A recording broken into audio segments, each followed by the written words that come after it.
यहाँ पे मैं देख रहा हूँ नेटवर्क स्विचेस लगे हुए हैं, कई सारे स्विचेस आपस में कनेक्टेड हैं, इन्हीं से सारे सिस्टम्स आपस में कनेक्ट किए गए हैं।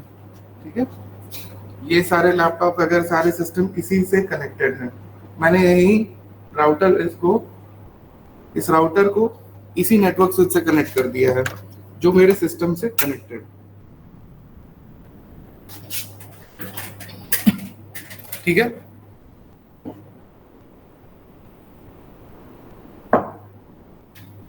अब इसको कॉन्फ़िगर कैसे करें, इसकी सेटिंग्स कैसे करें? तो इसकी सेटिंग्स करने के लिए मैं स्क्रीन शेयर करता हूं अपनी।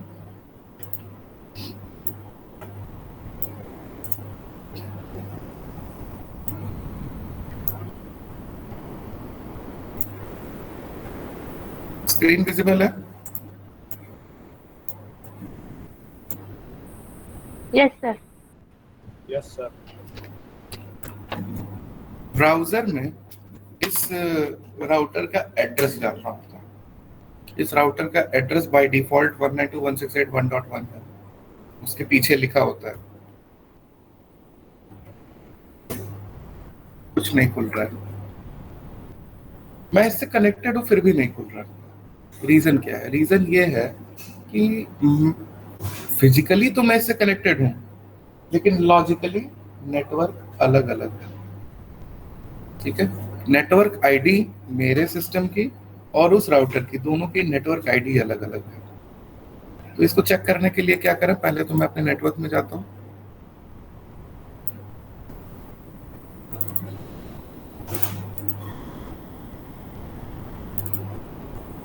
देखिए, उसकी आईपी मैंने क्या बताई थी? 192.168.1.1 यही बताई थी। और मैं कहाँ पे हूँ? 192.168.100.230। नेटवर्क आईडी अलग अलग है ना? अलग है कि सेम है?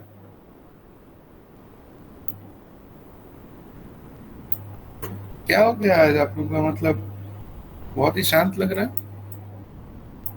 सर फिर से क्वेश्चन कीजिएगा। मैं क्वेश्चन रिपीट कर रहा हूँ। उस राउटर का एड्रेस है ये 192.168.1.1, ठीक है, और मेरे सिस्टम की आईपी है 192.168.100.230। क्या हम लोग सेम नेटवर्क में हैं? सेम नहीं सर, नहीं। No sir. Network ID same है? नहीं सर, नहीं। No sir. नहीं सर। ठीक है, तो ऐसा क्या करें कि हम दोनों सेम नेटवर्क पे आ जाएं? इसका तो हम चेंज कर नहीं सकते, ये तो जो है वो बाय राउटर का डिफॉल्ट वो है, वो चेंज नहीं होगा। तो हमें ही उसमें आना पड़ेगा, हमें सबनेट ही मास्क इस नेटवर्क में आना पड़ेगा। we can change the subnet mask नहीं, सबनेट मास्क से कोई कनेक्शन तो है नहीं इसका। and default नहीं। सर हम लोग अपना डिफॉल्ट कंप्यूटर का चेंज कर लेंगे सर, जैसे हाँ, आपने दिखाया था। हाँ हाँ, हम लोग अपने सिस्टम की आईपी में कुछ ऐसा करते हैं कि हम लोग भी सेम नेटवर्क में आ जाते हैं, सेम नेटवर्क आईडी में आ जाते हैं 192.168.1.1। कैसे करें? एक ऐड कर लेते हैं, अभी हमारे करंट वाले को रखते हैं, एक ऐड भी कर लेते हैं 2.168.1.2। अब मेरी नेटवर्क आईडी और राउटर की नेटवर्क आईडी दोनों सेम हो गई। Yes sir. Network ID same मतलब है, नेटवर्क आईडी सेम मतलब हम दोनों सेम नेटवर्क में, मतलब हम दोनों कम्युनिकेट कर सकते हैं। ठीक है, नेटवर्क आईडी सेम हो गई, अब हम कम्युनिकेट कर सकते हैं।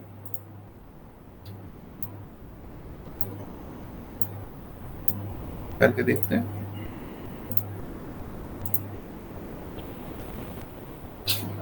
हो गया?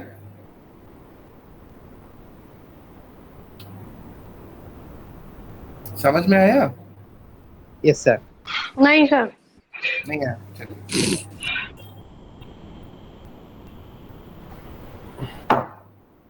चलिए अब प्रैक्टिकली आपको पूरी चीज समझाते हैं। देखिए प्रिया और बाकी और लोग जिनको नहीं समझ में आया, मेरे सिस्टम की आईपी कुछ ऐसे हुआ करती थी 192.168.100.230। ठीक है, ये मेरे कंप्यूटर के आईपी है, मेरे लैपटॉप के आईपी। एक्नॉलेज। और जो मैं अभी एक राउटर जो मैं कॉन्फ़िगर करने के लिए लगाया हूं अपने लैपटॉप से, मैंने फिजिकली कनेक्ट किया है, उस लैपटॉप की राउटर की आईपी है 192.168.1.1। क्या मेरे लैपटॉप की और इस राउटर की नेटवर्क आईडी सेम है? No sir, no same sir, नहीं, ठीक है। अगर सेम नहीं है तो क्या हम दोनों कम्युनिकेट कर सकते हैं? नहीं नो कर सर, सकते। तो या तो हमें इसको चेंज करना पड़ेगा, इसको 100 पे लाना पड़ेगा, या तो खुद वाले अपने लैपटॉप के आईपी को चेंज करके इसके नेटवर्क आईडी में लाना पड़ेगा। तो इसका तो तभी कर सकते हैं जब इसको हम कॉन्फ़िगर करें, और कॉन्फ़िगर तब करेंगे जब हम इससे कनेक्ट होंगे। तो ऐसा तो कुछ है नहीं, अभी तो कनेक्ट होंगे तब तो कॉन्फ़िगर करेंगे। तो हम क्या चेंज कर सकते हैं? इसको चेंज कर सकते हैं, अपने सिस्टम को हम इसके नेटवर्क पे लेते हैं ताकि सेम नेटवर्क हो, सेम नेटवर्क आईडी हो, तो हम दोनों आपस में कम्युनिकेट कर पाए। जब तक आपस में कम्युनिकेट नहीं कर पाएंगे, हम एक्सेस कैसे कर पाएंगे उस राउटर को? और ये एक चीज ध्यान दीजिएगा, कुछ लोग इसमें भी कंफ्यूज हो जाते हैं, ये आपका इंटरनेट से नहीं चल रहा है, ये पेज आपका लोकल पेज है, ये राउटर का पेज है, राउटर का लॉगिन पेज है। यहां तक आया समझ में? Yes sir, yes sir. ठीक है, तो मैंने क्या किया, अपने लैपटॉप को इनके नेटवर्क में मैंने कनेक्ट करा दिया। 168.1 के नेटवर्क पे मैंने अपने लैपटॉप को लगा दिया। अब जब मेरे लैपटॉप का भी 100 की जगह अब 168.1.230 हो गया,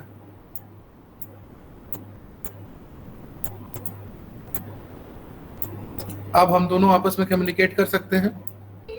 नेटवर्क आईडी सेम है, इनकी भी और इनकी भी, आपस में कम्युनिकेट कर सकते हैं। Network Yes, ID sir. Same Yes, sir. हो गया। तो जैसे ही मैंने ये किया, अब ये पेज मेरे लैपटॉप पे ओपन हो गया। ये आपका एक लॉगिन पेज होता है आपके राउटर का। आप इस पे लॉगिन करते हैं, लॉगिन करने के बाद अपने राउटर में जो भी आपको कॉन्फ़िगरेशंस करनी होती हैं वो कॉन्फ़िगरेशन आप करते हैं, ठीक है। आप इससे वायरलेसली भी कनेक्ट हो सकते हैं इसको कॉन्फ़िगर करने के लिए, और वायर से भी कनेक्ट हो सकते हैं, आपकी चॉइस है। तो इन पे लॉगिन करना पड़ेगा। तो user name by default admin और एडमिन होता है, मैंने कोई इसमें चेंज किया नहीं है, तो यही है। लॉगिन करते हैं, आपकी कॉन्फ़िगरेशन पेज ओपन होके आ जाएगी, ठीक है। ये आपके राउटर की कॉन्फ़िगरेशन पेज है। हर कंपनी का इंटरफेस अलग होता है, जरूरी नहीं कि जो डी लिंक का इंटरफेस हो वही टेंडा का हो, वही आपके सिस्को का हो, सबका अलग अलग होता है, ठीक है। लेकिन वो बेसिक फंक्शनैलिटी होती है, बेसिक फंक्शनैलिटी सेम होती है, ठीक है। तो पहले मैं आपको कुछ कॉन्फ़िगरेशंस दिखा दूं, कुछ सेटिंग्स इंप्लीमेंट करना दिखा दूं, फिर इस राउटर को हम लोग as a access point connect करके देखेंगे अपने ही नेटवर्क में, अभी इसी नेटवर्क में लाइव, ठीक है। तो यहाँ पे पहला ऑप्शन आप देख रहे हैं, डिवाइस इन्फो। आपको यहाँ पे अपने डिवाइस की पूरी इंफॉर्मेशन यहाँ पे मिल जाती है। इंफॉर्मेशन जैसे बोर्ड आईडी, सॉफ्टवेयर का वर्जन, हाँ इसमें भी फर्मवेयर पड़ता है। ऑब्वियसली ये जो इंटरफेस आप देख रहे हैं बिकॉज ऑफ द फर्मवेयर ही है। हार्डवेयर का वर्जन क्या है, बूट लोडर प्रोग्राम कौन सा वर्जन पड़ा है, ठीक है। वायरलेस ड्राइवर का वर्जन क्या है, लोकल एरिया नेटवर्क जो फिजिकल वाला है उसकी मैक एड्रेस क्या है, वायरलेस लैन वाले का मैक एड्रेस क्या है, अप टाइम कितना है, मतलब 10 मिनट हो गए, 10 मिनट 56 सेकंड से ऑन है, और आज की डेट ये कुछ बता रहा है जो कि गलत, सही करना पड़ता है, एक बार सही हो जाए तो फिर वो आगे चलता है, ठीक है। समरी में देखते हैं, समरी में भी वही चीजें हैं, डिवाइस इन्फो में समरी का ऑप्शन है और वैन का ऑप्शन है। वैन वायरलेस नहीं sorry wide area network, W LAN याद आ रहा था, वाइड एरिया नेटवर्क। ठीक है, यहाँ पे बहुत सारी चीजें अभी by default as a bridge use हो रहा था, इसलिए इसकी सारी की सारी सेटिंग ब्रिज के लिए कॉन्फ़िगर्ड है। मतलब सिंपल उसमें कहें एक्सप्लेनेशन में, तो अभी तक इसको हम लोग यूज कर रहे थे एज अ एक्सेस पॉइंट यहाँ पे इस ऑफिस में। मतलब हम लोग इसको एक स्विच में प्लग इन कर दिए थे, यहाँ पे जो भी पोर्ट्स लगे हुए हैं इनमें से एक पोर्ट में प्लग इन कर लिए थे, हमारे लिए वाईफाई का नेटवर्क आ रहा था। तो अभी ये उसके लिए कॉन्फ़िगर्ड है। स्टैटिस्टिक्स देखते हैं यहाँ पे, देखिए इसीलिए नेट जो है डिसेबल्ड है, फायरवॉल डिसेबल्ड है, डिस्कनेक्टेड भी है। स्टैटिस्टिक्स कितने पैकेट गए, कितने पैकेट रिसीव हुए, सारी डिटेल आपकी इस ऑप्शन में मिलेगी। लैन में भी वही डिटेल्स आएंगी स्टैटिस्टिक्स के ऑप्शन में, लैन की स्टैटिस्टिक्स, वैन की स्टैटिस्टिक्स, एडीएसएल की स्टैटिस्टिक्स मतलब मॉडेम की। ये एज अ मॉडेम अभी नहीं यूज हो रहा है, अभी ये एज अ ब्रिज यूज हो रहा है। कॉन्फ़िगर कैसे करते हैं वही मैं आपको बताने वाला हूँ। एडीएसएल का स्टेटस डिसेबल्ड है, मतलब मॉडेम बंद है, एज अ मॉडेम इसका यूज नहीं हो रहा। आते हैं यहाँ पे मेन अपने इस फंक्शन पे।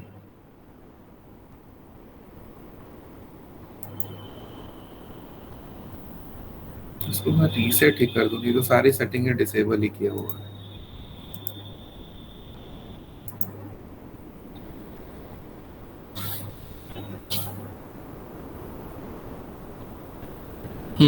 पहले इस पे आते हैं, लोकल एरिया नेटवर्क लैन सेटअप।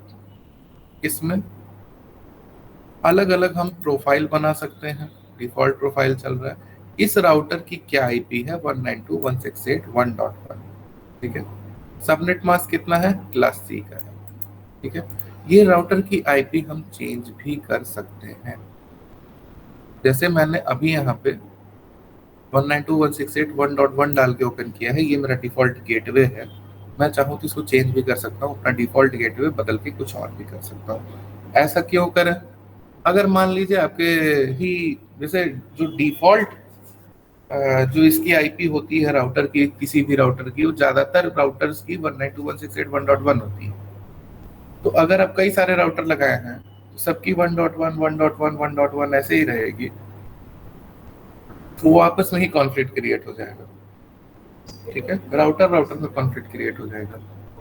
तो इस कंडीशन को सही करने के लिए आप अपना डिफॉल्ट गेटवे चेंज कर सकते हैं, कोई भी नेटवर्क आईडी यूज कर सकते हैं, कोई भी आप होस्ट आईडी उसके लिए यूज कर सकते हैं। डीएचसीपी सर्वर इनेबल रखना है कि नहीं? ठीक है, डीएचसीपी सर्वर, यहाँ से हमारा मेन काम ये, आप लोगों ने देखा होगा, मैंने स्क्रीनशॉट दिखाया भी था, वो एक लिंक्सिस राउटर का था, सिस्को राउटर का था वो स्क्रीनशॉट। यहाँ पे मैं आपको दिखाऊं, इनका डीएचसीपी सर्वर इनेबल रखना है कि नहीं। अगर हम डिसेबल कर दें तो इससे कनेक्ट होने वाले डिवाइसेस को आईपी नहीं मिलेगी। ठीक है, उनको मैनुअली कॉन्फ़िगर करना पड़ेगा। इनेबल करने पे क्या होता है, इनेबल करने पे ये अपने आप से आईपी प्रोवाइड करता है जो भी इससे कनेक्ट होते हैं सिस्टम। स्टार्ट आईपी एड्रेस और एंड आईपी एड्रेस, दो ऑप्शन है कि अगर ये डीएचसीपी सर्वर आईपी दे रहा है तो कहां से कहां तक दे, किस रेंज से दे। 1.1 इसलिए नहीं क्योंकि 1.1 तो खुद इसी का है, इन्होंने 1.2 से और 254 तक आईपी दिया, मतलब उसके लिए 2 से लेके 254 तक देने के लिए कॉन्फ़िगर।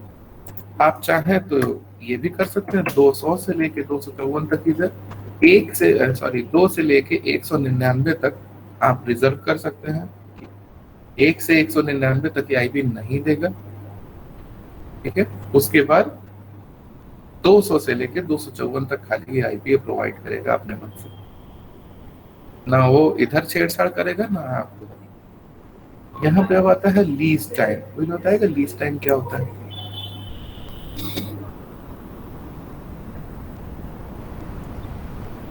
जितना लीज टाइम होगा सर उतनी टाइम के लिए डिवाइस को आईपी देगा, उसके बाद वो वाली आईपी वापस ले लेगा, या फिर मतलब वो वाली आईपी को रिलीज कर देगा और डिवाइस को नई आईपी देगा? बिल्कुल सही। लीज टाइम होता है the time period for which a DHCP server provide any IP address to the host. ये डिफॉल्ट 24 घंटे के लिए है, आप बढ़ा भी सकते हैं, घटा भी सकते हैं, आपकी चॉइस। ठीक है।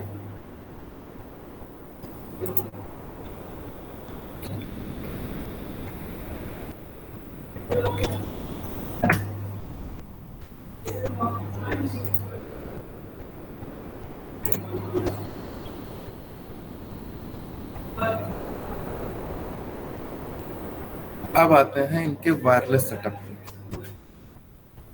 जो हमारा एक्सेस पॉइंट है, SSID है, SSID को देखते हैं। ठीक है, तो यहाँ पे देखो SSID क्या लिखा हुआ, एयरटेल जीरो टच। आप किसी भी नाम से SSID को रख सकते हैं, मैं नाइलेट के नाम से रख देता हूँ।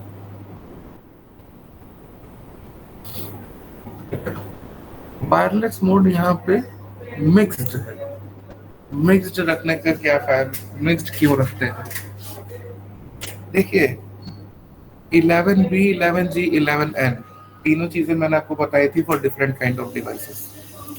अलग अलग तरह के डिवाइसेस के लिए अलग अलग तरह के बैंड्स हैं। ठीक है, अगर हम देखिए, लेकिन हम अपने वाईफाई से तो अपना मोबाइल फोन भी जोड़ते हैं, लैपटॉप भी जोड़ते हैं, डेस्कटॉप भी जोड़ते हैं, इवन आजकल के AC वगैरह भी जोड़ते हैं, तो जिसमें BGN सारे के सारे उसमें आते हैं। तो मिक्स्ड रख लो, इसको मिक्स्ड पे रख लो। कंट्री कोई फर्क नहीं पड़ता, ऑल।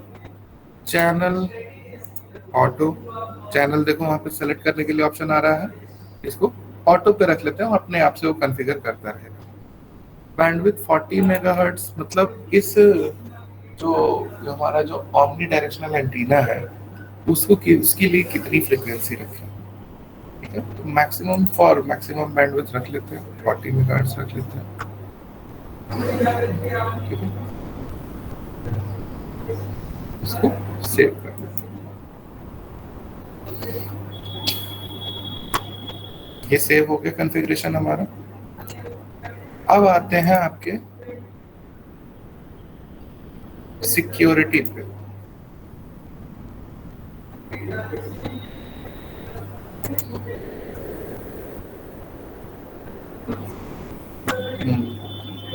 अब आते हैं आपके सिक्योरिटी पे। सिक्योरिटी पे हम SSID और उसके लिए पासवर्ड्स वगैरह डालते हैं। तो यहाँ पे नेटवर्क ऑथेंटिकेशन टाइप, ये भी आप लोग पढ़ेंगे आगे, सिक्योरिटी वगैरह कैसे क्या क्या इंप्लीमेंट होती है। यहाँ पे ऑप्शन दिया हुआ है WPA-PSK, wireless protected access. PSK का मतलब प्री शेयर्ड की। प्री शेयर्ड की क्या है, ये है, क्या पड़ा हुआ है, Airtel@123 नहीं चाहिए, कुछ और कर देते हैं इसको, Nilet@123 कर दिया। ठीक है, अप्लाई कर देते हैं।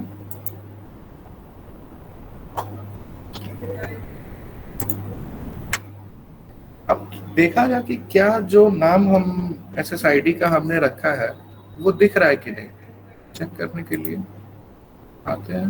ये देखिए आ रहा है। Yes sir. Yes sir. इसे कनेक्ट करते हैं, जो मैंने पासवर्ड अभी डाला था उसी पासवर्ड से कनेक्ट हो जाएगा।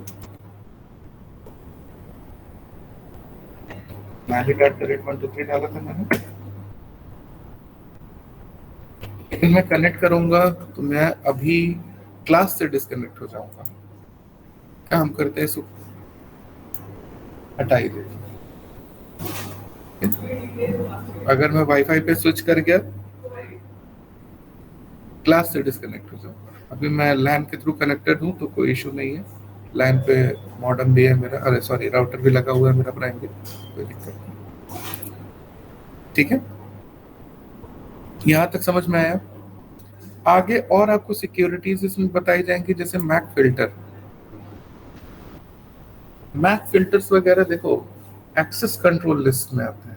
इसमें क्या होता है, आप सेट ऑफ मैक एड्रेसेस को आप ब्लॉक कर सकते हैं कि आपके नेटवर्क से कनेक्ट हो भी जाए तो भी उनसे कोई डेटा ट्रांसमिशन ना हो, या सिर्फ और सिर्फ सेट ऑफ मैक एड्रेसेस को आप अलाउ कर सकते हैं कि सिर्फ 2-4 मैक एड्रेसेस ही अलाउड हों, बाकी ना हो।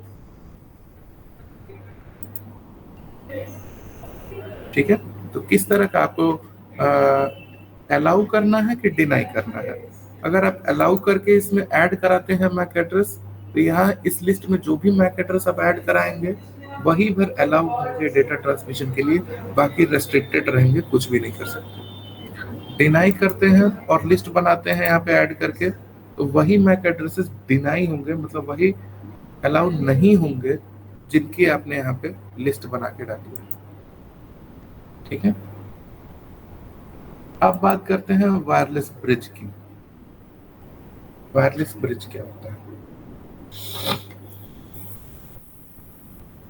ये तो था आपका बेसिक राउटर कॉन्फ़िगरेशन, आपके पासवर्ड वगैरह लगा के। अभी उसको डिटेल में प्रेजेंटेशन अभी ओपन करके वो बताएंगे। ये चूंकि एक ऑल इन वन राउटर है, इसमें आपका राउटर भी है, मॉडेम भी है, एक्सेस पॉइंट भी है, स्विच भी है, तो इस डिवाइस को एज एक्सेस पॉइंट भी यूज किया जा सकता है, एज अ स्विच भी यूज किया जा सकता है, इंडिपेंडेंटली एज अ राउटर भी यूज किया जा सकता है। ठीक है, तो सबसे पहले हम आपको बताएंगे as an access point use करना।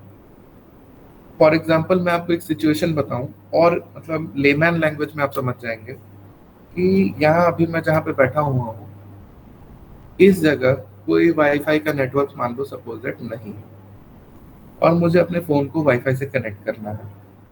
ठीक है, मेरे पास इंटरनेट की फैसिलिटी है, ऑफिस में नेटवर्क लगा हुआ है, यहाँ पे हम लोगों के यहाँ ये दिख रहा है, ये पोर्ट्स लगे हुए हैं, कैमरा दिख रहा है sir. Sorry to interrupt sir.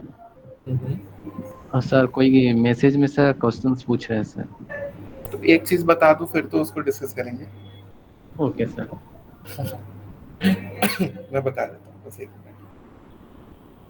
ये पोर्ट्स दिख रहे हैं आपको, ठीक है, ये इसी स्विच से आए हुए हैं सारे। मल्टीपल सिस्टम्स को कनेक्ट करने के लिए अलग अलग जगह पोर्ट्स लगे हुए हैं, और भी आगे जगह भी लगे हुए हैं, ढेर सारे पोर्ट्स लगे हुए हैं। ये ऐसा पोर्ट है मेरे पास, लेकिन क्या इस पोर्ट से मैं अपने मोबाइल को कनेक्ट कर सकता हूँ? नहीं कर सकता हूँ।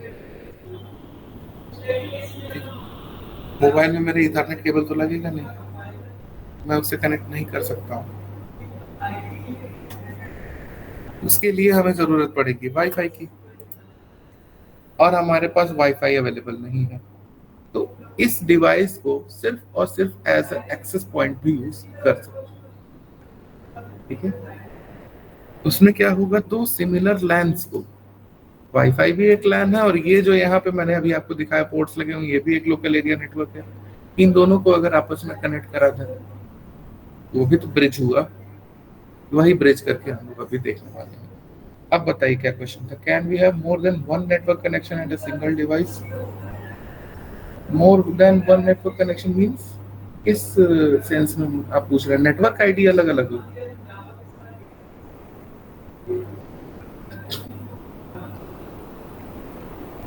अलग अलग नेटवर्क आईडी का नहीं, एक ही हो।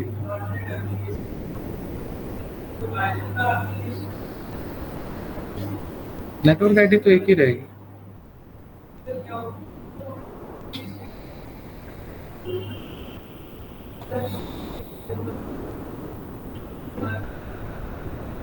More than one router or switch. Question में आपको समझा नहीं। I mean, can we use second connection as backup if one disconnects? इस पे हाँ रख सकते हैं। सर एक तरह से आपने दिखाया था जो कि मल्टीपल एपीज यूज कर सकते हैं, यदि डिस्कनेक्ट हो जाएगा तो ऐड करके रखना पड़ेगा। जैसे मान लीजिए कि आपने एक आईपी एड्रेस दिया है जिसमें से अभी नेट कनेक्टेड रहेगा, फिर उसके बाद नेक्स्ट यदि बाद में यदि डिस्कनेक्ट हो जाती है और आपको दूसरा में कनेक्ट करना है, तो आपने एक ऑप्शन दिखाया था सर लैपटॉप से, उस तरह से तो किया जा सकता है ना जो जॉयदीप पूछ रहा है क्वेश्चन से। I mean, can we use second connection as backup if first disconnect if device have two network card? हाँ, you can. ये तो कर ही सकते हो, इतनी छूट है, इतना कर सकते हो।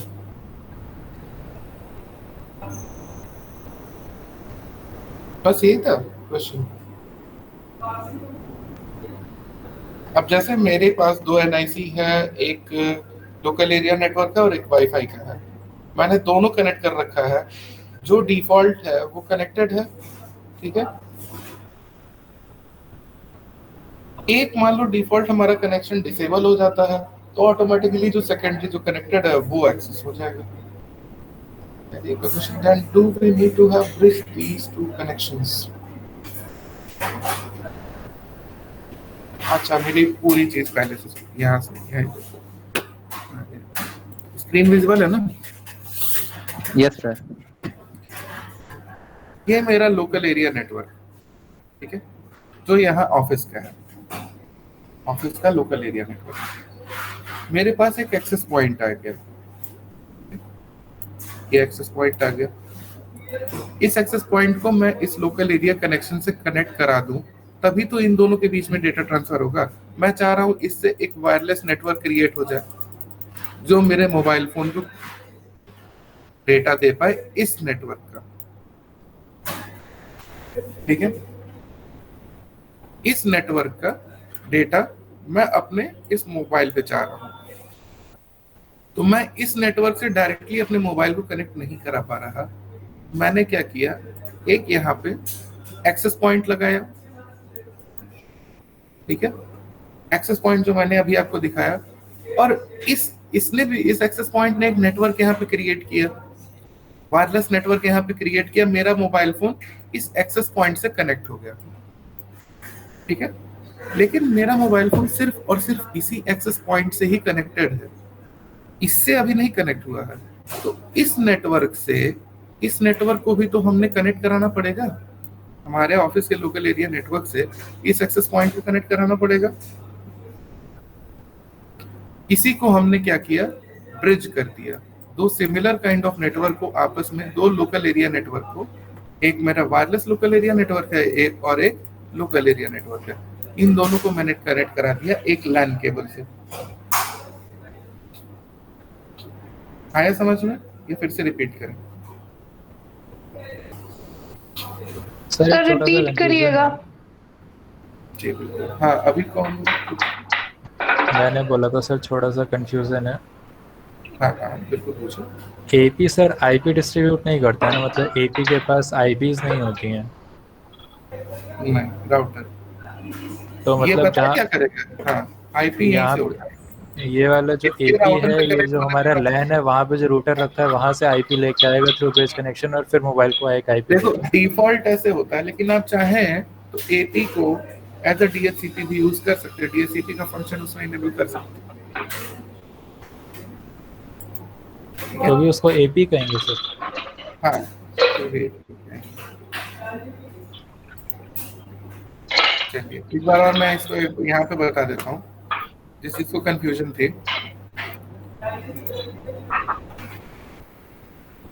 ये मेरे ऑफिस का local area network. Yes sir. ठीक, मैं क्या किया, मैं एक एक्सेस पॉइंट लेके आया यहाँ पे, एक्सेस पॉइंट एक डिवाइस लेके आया, और इस एक्सेस पॉइंट से मैंने एक नेटवर्क क्रिएट किया, वायरलेस लोकल एरिया नेटवर्क मैंने क्रिएट किया। अब ये वायरलेसली यहाँ पे अपनी SSID ब्रॉडकास्ट कर रहा है इतने एरिया में, ठीक है। ये देखो वायरलेसली ये अपनी SSID ब्रॉडकास्ट कर रहा है, ये SSID ब्रॉडकास्ट कर रहा है। अब इस SSID के रेंज में जो कोई भी आएगा, कोई एक मोबाइल फोन है मान लो, ये आया, ये इस SSID से लोकल एरिया नेटवर्क में आ गया, ठीक है। मैं चाह रहा हूं कि ये जो नेटवर्क है, इस नेटवर्क को मैं इस मोबाइल फोन से कनेक्ट कराऊं। तो मोबाइल फोन मेरा इस एक्सेस पॉइंट से कनेक्टेड है, तो इस एक्सेस पॉइंट को मैं अगर इस लोकल एरिया नेटवर्क से कनेक्ट करा दूं, मतलब ये एक लोकल एरिया नेटवर्क ये दूसरे लोकल एरिया नेटवर्क से कनेक्ट हो गया। कैसे? एक ईथरनेट केबल के थ्रू मैंने इस एक्सेस पॉइंट को और इस लोकल एरिया नेटवर्क से कैसे कनेक्ट कराएंगे? इसके स्विच से। ठीक है, कनेक्ट करा दिया। अब ये नेटवर्क इससे साथ शेयर हो गया। ठीक, और इससे जितने डिवाइसेस हैं वो डिवाइसेस अब आपस में कनेक्ट हो गए। ठीक है, तो ये सिमिलर काइंड ऑफ नेटवर्क को हमने कनेक्ट कराया, तो इस चीज को क्या कहेंगे? Similar kind of network, local area network. ठीक है, क्लियर हो गया। बाय डिफॉल्ट यहाँ पे जितने भी मोबाइल फोन्स इससे मैं एक्सेस पॉइंट से कनेक्ट कराऊंगा, क्योंकि ये एक्सेस पॉइंट खुद ही इस पे डिपेंडेड है, तो ये एक्सेस पॉइंट बाय डिफॉल्ट इसको आईपी नहीं देगा। इसको आईपी कौन देगा? इस नेटवर्क में मौजूद जो भी राउटर। ठीक है, जब हम ब्रिज करते हैं, ब्रिज में यही होता है कि आईपी तो दोनों नेटवर्क में मौजूद जो राउटर रहेगा, राउटर ही देगा। ठीक है, इस फोन को आईपी कहां से मिली? इस राउटर से। ठीक है, मतलब दोनों नेटवर्क में मौजूद जो भी राउटर है उससे। अगर राउटर यहाँ पे कोई मौजूद है तो इससे मिलेगी इसको भी और इसको भी। ठीक है, राउटर कहने का मतलब है जो भी डीएचसीपी सर्वर है। क्लियर हुआ यहाँ तक? सभी का क्लियर हो गया तो बताइए। This inserts the access point router to act as switch in this scenario.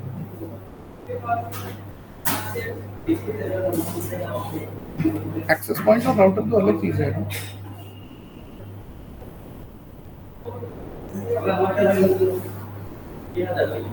हाँ, उसके स्विच से ही समझ सकते हैं, क्योंकि इसका जो स्विच है एक्सेस पॉइंट का 4 पोर्ट है।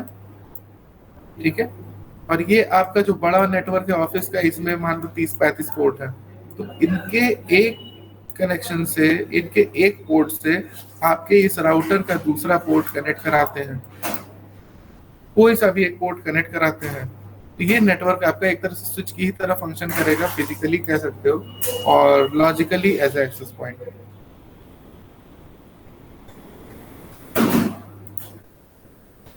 आया समझ में? Yes sir. Yes sir.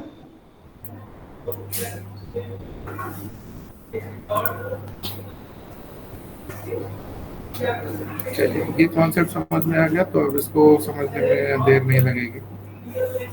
आते हैं वापस अपने प्रेजेंटेशन पे और शुरू करते हैं अब theoretically. Configuring the access point. Access point को कैसे कॉन्फ़िगर करें? कैमरा तो बंद कर दूं, तो कैमरे की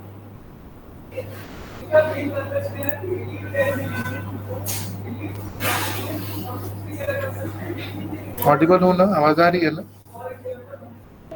yes sir. Yes sir. Yes sir. कैमरे पे ही माइक लगा था, तो कैमरा बंद करने पे मुझे लगा माइक बंद से हो गई।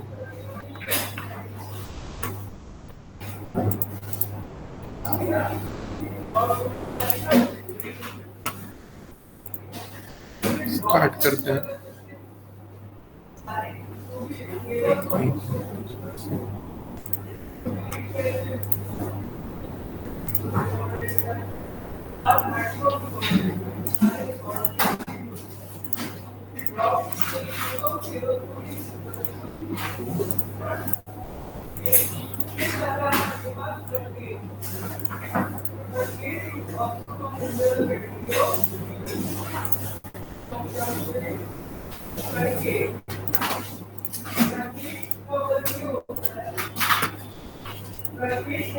Configuring the access point. Access point को कैसे कॉन्फ़िगर करें?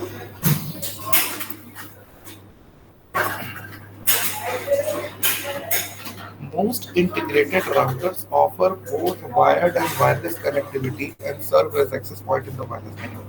जो मैंने अभी आपको दिखाया है वो एग्जांपल था एक्सेस पॉइंट, एक एग्जांपल था इंटीग्रेटेड राउटर का। ये वायर्ड कनेक्टिविटी, वायरलेस कनेक्टिविटी और एक्सेस पॉइंट सबकी तरह ये फंक्शन करता है। Basic configuration settings such as password, IP address, and DHCP settings are the same whether the device is being used to connect wired or wireless host. सारी setting बिल्कुल same रहती है, चाहे वायर्ड से कनेक्ट हो चाहे वायरलेस से. Basic configuration tasks such as changing the default password should be conducted before the access point is connected to the live network. जब एक्सेस पॉइंट को रियल नेटवर्क से जब आप कनेक्ट कर रहे हैं तो इसके पहले डिफॉल्ट पासवर्ड जरूर चेंज कर लेना चाहिए. जो भी इनका डिफॉल्ट पासवर्ड है, जैसा कि मैंने अभी आपको इसके केस में दिखाया, एडमिन है, ठीक है, एडमिन डिफॉल्ट है. तो ये मैं जान रहा हूँ तो जाहिर सी बात है कि पूरी दुनिया जान रही होगी अगर ये डिफॉल्ट है. तो अगर सारे लोग जान रहे होंगे तो इनसिक्योर हो जाएगा. ठीक है. When using the wireless functionality of integrated router, additional configuration parameters are required, such as setting the wireless mode, SSID पूरा नाम service set identifier, and wireless channel to be used.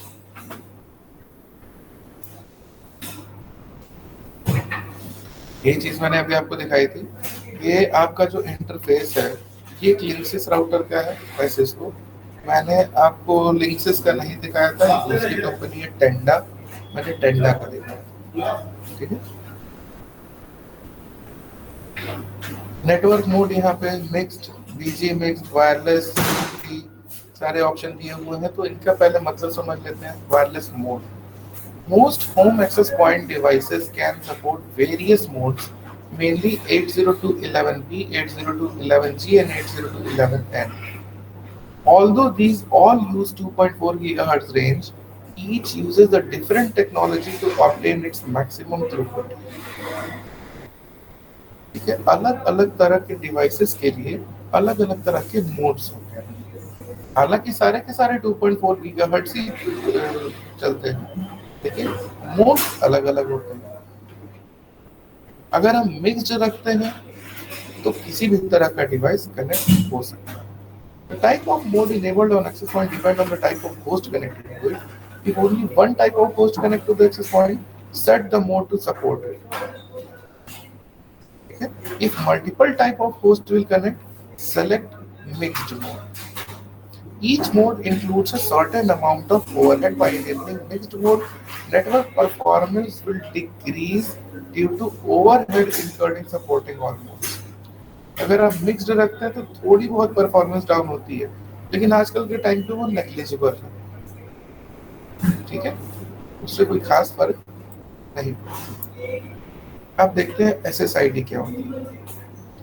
SSID is used to identify the WLAN. मैंने आपको SSID दिखाई थी. याद है SSID क्या है? जो हमारे वाईफाई नेटवर्क, जो भी वायरलेस नेटवर्क है, उसका जो भी नाम ब्रॉडकास्ट हो रहा होता है उसके रेंज में, उसको हम कहते हैं सर्विस सेट आइडेंटिफायर. उस सर्विस की आइडेंटिफिकेशन, जैसे मैंने अभी यहाँ पे एक एक्सेस पॉइंट अभी बनाया था, आपको दिखाया है, वो क्या था, किस नाम से था? नाइलेट नाम से था. SSID क्या हुई? नाइलेट.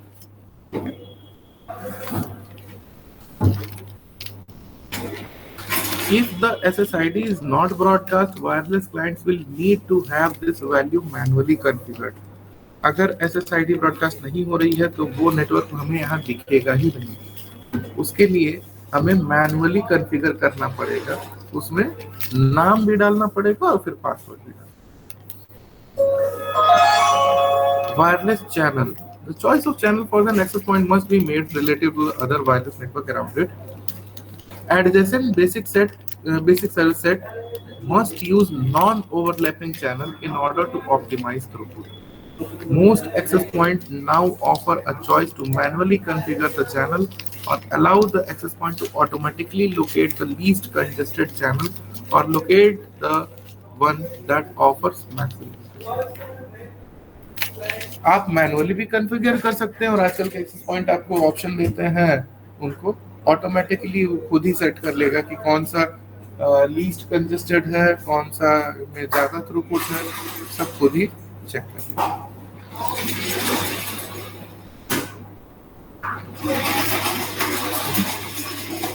यहाँ पे सारी चीज़ें यहाँ पे दी हुई हैं.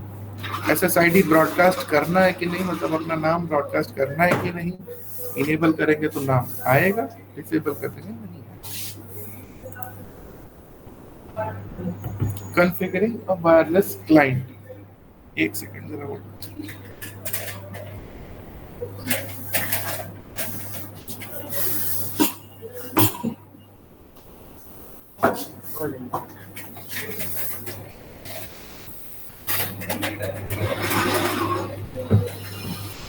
wireless host or STA is defined as any device that contains a wireless NIC and wireless client software। कोई भी ऐसी डिवाइस जो कि वायरलेसली हमारे एक्सेस पॉइंट से कनेक्ट होने के लिए कैपेबल है, चाहे वो मोबाइल फोन हुआ, लैपटॉप हुआ, कोई PDA हुआ, प्रिंटर हुआ, प्रोजेक्टर हुआ, वो सारे क्या कहलाते हैं, wireless STAs। This client software allows the hardware to participate in the WLAN. Devices that are STA include PDAs, laptop, desktop, PCs, printers, projector, and Wi-Fi phones. In order for a STA to connect to the WLAN, a client configuration must match that of access point। मतलब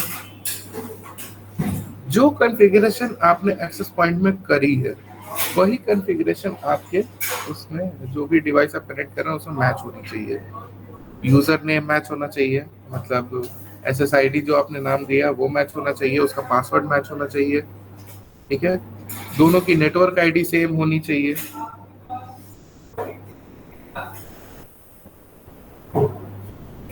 These settings are specified in the client software that manages the client connection। The wireless client software used can be software integrated into the device operating system or can be standalone downloadable wireless utility software specifically designed to interact with the wireless NIC। जो wireless client software होता है वो integrated भी हो सकता है, जैसे कि यहाँ पे कनेक्ट होने के लिए इसमें क्लाइंट सॉफ्टवेयर किसको कह रहा है, जब मैं यहाँ पे कनेक्ट कर रहा हूँ तो ये हमसे पासवर्ड मांग रहा है कनेक्ट होने के लिए। बेसिकली यही इंटरेक्शन, इसी इंटरेक्शन की ये बात कर रहा हूँ, ठीक है। तो ये हमारे ऑपरेटिंग सिस्टम के साथ पहले से लगा हुआ है, हम इसे कहीं अलग से तो डालते नहीं है, अलग से भी डाल सकते हैं, स्टैंड अलोन एप्लीकेशन भी डाल सकते हैं, दैट इज आवर चॉइस, ठीक है। ये कुछ वायरलेस डिवाइसेस का एग्जांपल यहाँ पे दिया है जो कि कनेक्ट हो रहा है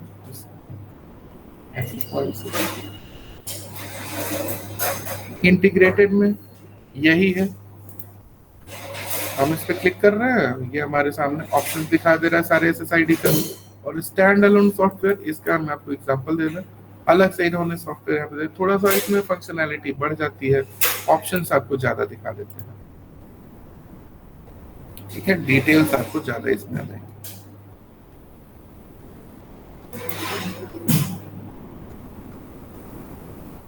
Once the client software is configured, verify the link between client and the access point। Client software configure हो गया, अब दोनों के बीच में कनेक्टिविटी चेक कर लो, लिंक चेक कर लो हो रहा है कि नहीं। Open the wireless link information to screen display information such as connection rate, data rate, connection status and wireless channel used. सारी डिटेल यहाँ पे आपको दिख जाएंगी इसमें स्टैटिस्टिक्स, ठीक है। जो डिवाइसेस की कॉन्फ़िगरेशन सही है, जिन्होंने नेटवर्क ID सही है, होस्ट ID सही डाली हुई है, वो इससे कनेक्टेड होंगे, ठीक है। जो इसकी नहीं सही है वो नहीं कनेक्ट होगा। और अल्टीमेटली ये डिवाइस इंटरनेट से कनेक्टेड है, जितने डिवाइसेस इस डिवाइस से कनेक्ट होंगे उनको इंटरनेट की फैसिलिटी मिलेगी, जो नहीं है उनको नहीं मिलेगी। Why people attack WLAN? इसको शुरू करते हैं एक ब्रेक के बाद, ठीक है। ओके सर, 10 मिनट का ब्रेक लेते हैं, फिर इसको स्टार्ट करते हैं। Okay sir. 5 मिनट ब्रेक किया जाएगा।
Yes.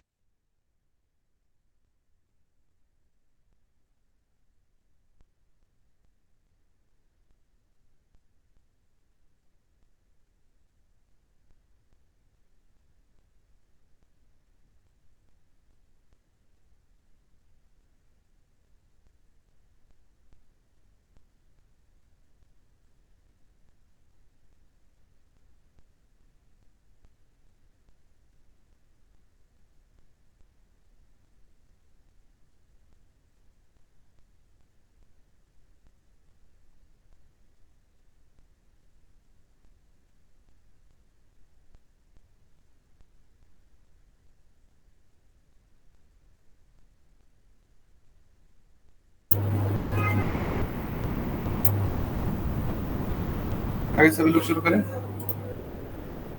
Yes, sir.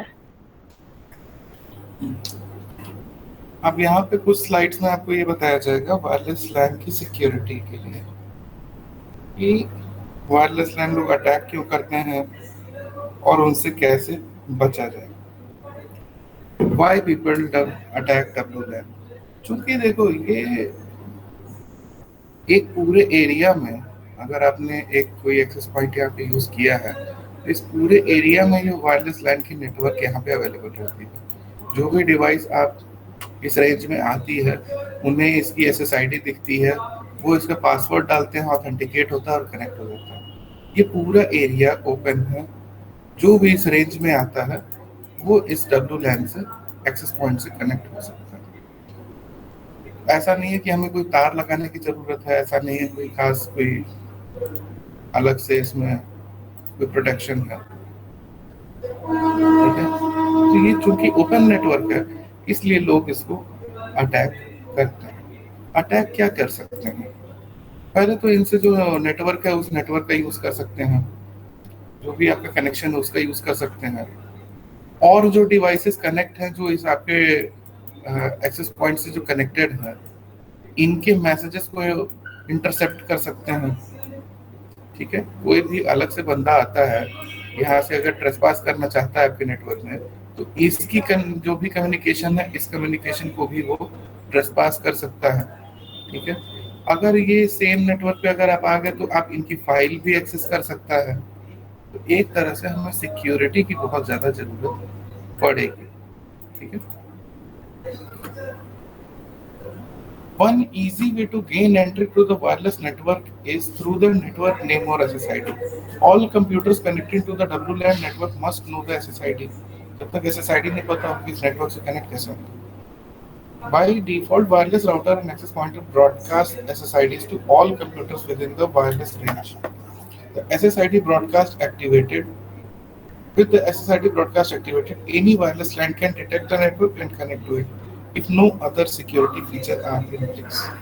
अगर आपको अभी पासवर्ड वगैरह आपने नहीं लगाया है तो उस रेंज में कोई भी नेटवर्क, कोई भी सिस्टम, कोई भी होस्ट हो तो आराम से आपकी SSID को क्लिक करके और उस पर कनेक्ट हो सकता है। जैसे यहाँ पे एक नेटवर्क है जो कि ओपन है, ये देखो एक लिंक्सिस करके एक नेटवर्क है जो ओपन है। मैं जैसे ही इसे कनेक्ट करूंगा ये आराम से इससे कनेक्ट हो जाएगा, ना मेरे से कोई पासवर्ड मांगेगा ना कुछ, ये अनप्रोटेक्टेड है। यहाँ पे एक एंड्रॉइड का किसी का फोन है, शायद कोई अपना हॉटस्पॉट ऑन किया होगा, ये भी ओपन ही है, इस पे भी कोई सिक्योरिटी नहीं लगी, कोई भी पासवर्ड प्रोटेक्शन नहीं लगा। तो मैं जैसे ही यहाँ पे कनेक्ट पे क्लिक करूंगा मैं उसके नेटवर्क से कनेक्ट हो सकता हूँ, और मैं अगर उसके नेटवर्क से कनेक्ट हो तो जाहिर सी बात है उसके रिसोर्सेज तो यूज कर ही सकता हूँ, ठीक है। ये किसी का हॉटस्पॉट ऑन है, मैं कनेक्ट होऊंगा तो मैं इसका इंटरनेट यूज कर सकता हूँ। दूसरी चीज, इससे और भी अगर डिवाइसेस कनेक्ट होंगे वो भी इनसिक्योर ही हो गया हमसे, मैं किसी भी डिवाइस को एक्सेस कर सकता हूँ, इवन उनके मैसेजेस को मैं इंटरप्रेट कर सकता हूँ, ठीक है। तो इसीलिए सिक्योरिटी होना बहुत जरूरी है। ये देखो एक सिक्योर नेटवर्क है, जो भी थोड़ी देर पहले हम लोगों ने बनाया था वो एक सिक्योर नेटवर्क है। जब तक पासवर्ड नहीं होगा इससे कनेक्ट नहीं हो सकते, ठीक है। इससे जैसे ही कनेक्ट होंगे ये मेरे से पासवर्ड मांगेगा।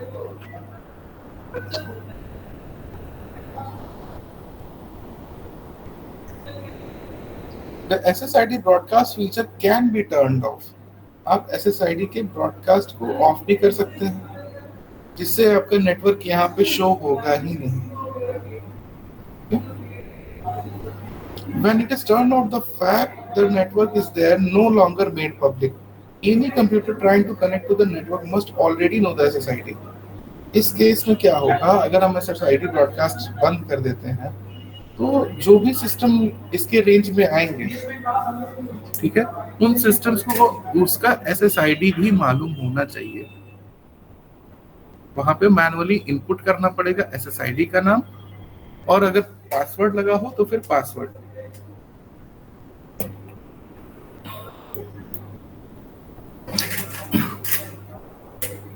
It is important to change the default setting. Wireless devices are shipped pre-configured with settings such as SSID, password and IP addresses. Wireless devices जो भी बनते हैं, मैन्युफैक्चर होते हैं, by default उसमें कुछ default settings pre-configured होती हैं, और अगर वो default है तो जाहिर सी बात है पूरी दुनिया को पता होगा। सिंपली गूगल करके निकाल सकते हैं what is the SSID of D-Link router, ठीक है, आराम से आप निकाल सकते हैं what is the SSID of D-Link router. आराम से आपको निकल के पता चल जाएगा कि D-Link नाम से इसकी SSID होती है। इवन बहुत सारी और भी चीजें, जैसे इनकी IP, इनके लॉगिन की सेटिंग, जैसे यहाँ पे एडमिन, ये डिफॉल्ट है। डिफॉल्ट का मतलब पूरी दुनिया को पता है एक तरह से, ठीक है। तो इन सारे जितने भी डिफॉल्ट सेटिंग है इनको चेंज कर लीजिए, अपने हिसाब से रखिए। एक बेस्ट प्रैक्टिस ये होती है कि कोशिश करो कि जिस कंपनी का आपका राउटर है, जिस कंपनी का एक्सेस पॉइंट है, उसका नाम तो मत ही रखो, कुछ और नाम रखो। जैसे यहाँ पे अलग अलग नाम यहाँ पे आप देख सकते हैं, कोई नाइलिट एरो नाम से है, कोई अवी दीपक नाम से है। ये सब नाम ज्यादा सिक्योर है। जो डिफॉल्ट नाम है, जैसे लिंक्सिस डिफॉल्ट है, लिंक्सिस राउटर का डिफॉल्ट नाम ही लिंक्सिस है, इससे कहीं ज्यादा सिक्योर है, ठीक है, जो कस्टमाइज्ड है।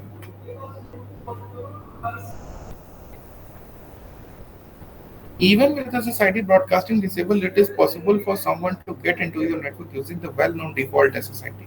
Additionally, if other default settings such as password and IP addresses are not changed, attacker can access the access point and make changes themselves. Default information should be changed to something more secure and unique. These changes by themselves will not protect your network. For example, SSID transmitted in clear text. These are devices that will intercept wireless signal and read clear text messages. Even with SSID turned off and default values changed, attacker can learn the name of a wireless network through the use of their devices that intercept wireless signals. These information will be used to connect to the network. It takes the combination of several methods to protect your network. ये मैंने आपको पहले ही बताया था कि default setting रखेंगे, वो आराम से प्रेडिक्ट कर सकते हैं आपके नेटवर्क का नाम और पासवर्ड, उसको चेंज जरूर कर लें, ठीक है। कुछ कॉम्बिनेशन ऑफ मेथड्स होते हैं जिनको हम इम्प्लीमेंट करते हैं अपने नेटवर्क को प्रोटेक्ट करने के लिए, जैसे limiting access to WLAN। Limit कर दो एक्सेस, सिर्फ वही लोग कनेक्ट हों जिनको कनेक्ट होना चाहिए, वही लोग कनेक्ट होंगे। मतलब ऐसे लोग रेगुलर होंगे, हमेशा उससे कनेक्ट हो रहे होंगे।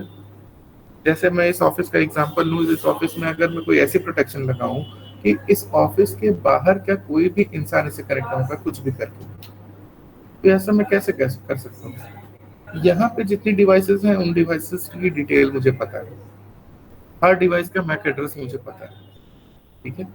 तो मैं कोई ऐसा सिस्टम इंप्लीमेंट करूँ अपने राउटर में कि जो मैक एड्रेस मैं उसमें इनपुट करूँ, सिर्फ उसी मैक एड्रेस के वही मैक एड्रेस कनेक्ट हो, बाकी रिजेक्ट हो जाए, ठीक है। इस चीज को कहते हैं मैक एड्रेस फिल्टरिंग, ठीक है, या MAC filtering. MAC address filtering uses the MAC address to identify which devices are allowed to connect to the wireless network. When a wireless client attempt to connect and or associate with the access point, it will set MAC address information. If MAC filtering is enabled, the wireless router or access point will look up its MAC address or pre-configured list only devices whose MAC addresses have been pre-recorded in the router database will be allowed to connect. जो MAC addresses मैं उस list में रखूंगा सिर्फ वही MAC addresses ही allowed होंगे। कोई दूसरा MAC address का डिवाइस अगर कनेक्ट होने की कोशिश कर रहा है तो उसका कनेक्शन डिनाई हो जाएगा, वो कनेक्ट नहीं। There are some issues with this type of security. कुछ issues भी हैं लेकिन इस तरह की सिक्योरिटी के लिए, जैसे it requires the MAC addresses of all devices that should have access to the network be included in the database before connection at a router.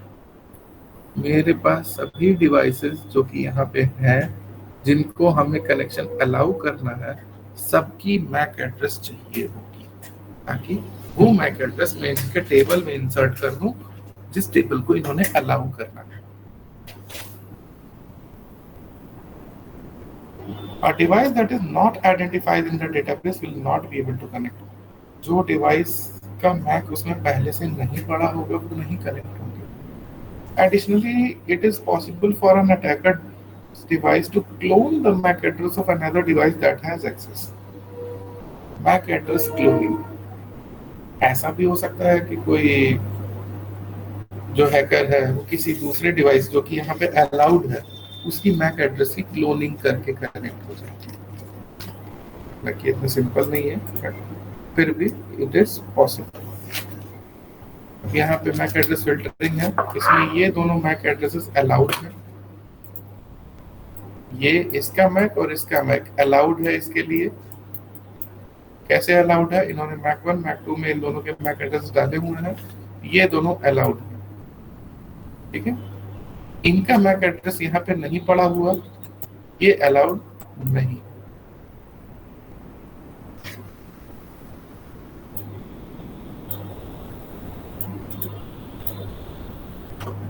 Authentication on WLAN। कैसे कैसे हम पासवर्ड्स को लगाते हैं, कैसे कैसी प्रोटेक्शन होती है पासवर्ड्स के थ्रू, अब ये चीज आपको बताई जाएगी। एक सबसे पहले तो होता है ओपन ऑथेंटिकेशन। ओपन ऑथेंटिकेशन में कोई भी डिवाइस हो बस उसको SSID का नाम पता होना चाहिए। ठीक है, कोई भी डिवाइस हो कुछ नहीं बोलेगा, आराम से उस डिवाइस से कनेक्ट हो सकता है। फॉर एग्जांपल यहाँ पे एक नेटवर्क है, ये लिंक्सिस है, ये ओपन। ठीक है, इसमें मुझे कुछ नहीं करना, बस मुझे इनका नाम पता है, हाँ लिंक्सिस। कनेक्ट कर दिया तो मैं आराम से लिंक्सिस के एक्सेस पॉइंट से कनेक्ट हो जाऊंगा। ठीक है, फिर आता है PSK, ये प्री शेयर्ड की। With PSK, both the access point and client must be configured with the same key or secret word. The access point sends a random string of bytes to the client. The client accepts the string, encrypts it based on the key, and sends it back to the access point. The access point gets the encrypted string and uses its key to decrypt it. If the decrypted string received from the client matches the original string,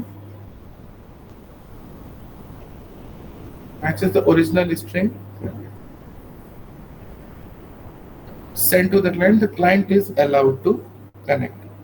इसमें पहले से की share होती है। ठीक है, जैसे कि ये जो था, ये जो हमने बनाया था, इसके लिए हमने पासवर्ड डाला था ना 98@123 शेयर्ड है।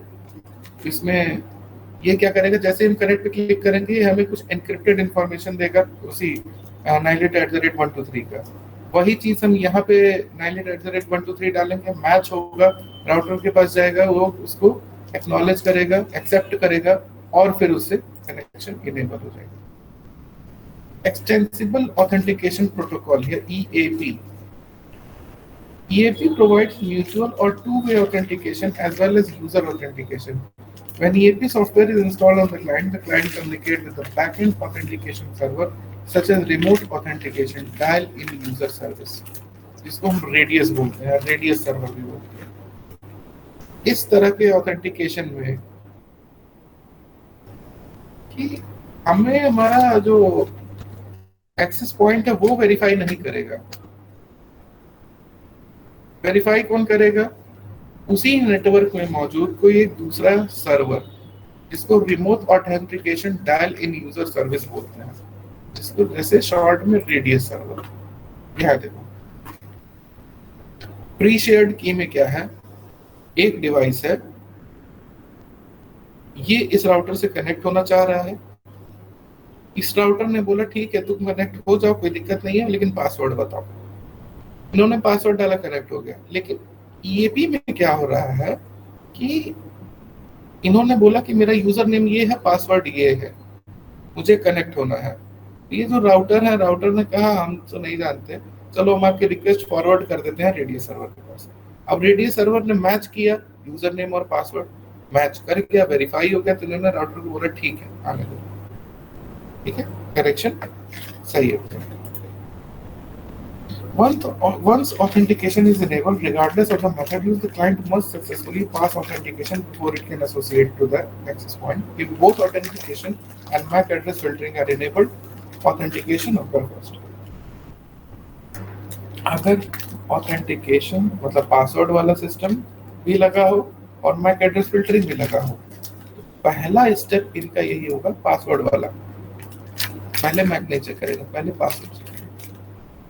Once authentication is successful, the access point will then check the MAC address.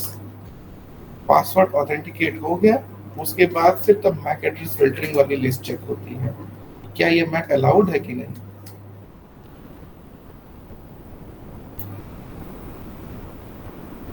Encryption on WLAN. Encryption. Authentication and MAC filtering may stop an attacker from connecting to the wireless network, but it will not protect them from being able to intercept transmitted data. Authentication जो है वो help तो करेगा security में, लेकिन जो data flow हो रहा है दो डिवाइसेस के बीच में, उसकी इंटरसेप्शन नहीं रोक सकता, उसको इंटरसेप्ट करना नहीं रोक सकता, क्योंकि किसी भी वायरलेस नेटवर्क में बाउंड्री नहीं होती।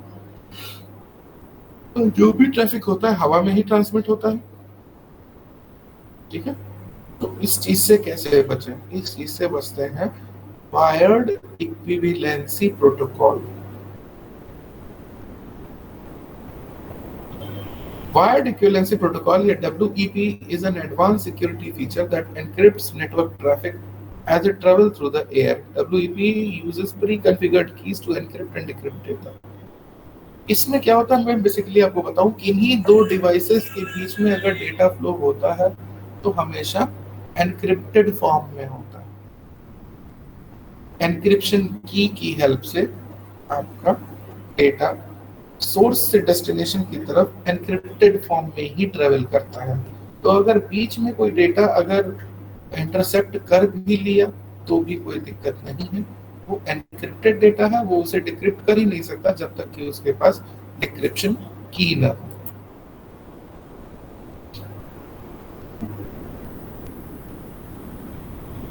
WPA या वाईफाई प्रोटेक्टेड एक्सेस, कहीं इसे वायरलेस प्रोटेक्टेड एक्सेस भी बोलते हैं। WPA also uses encryption keys from 64 bits to 256 bits.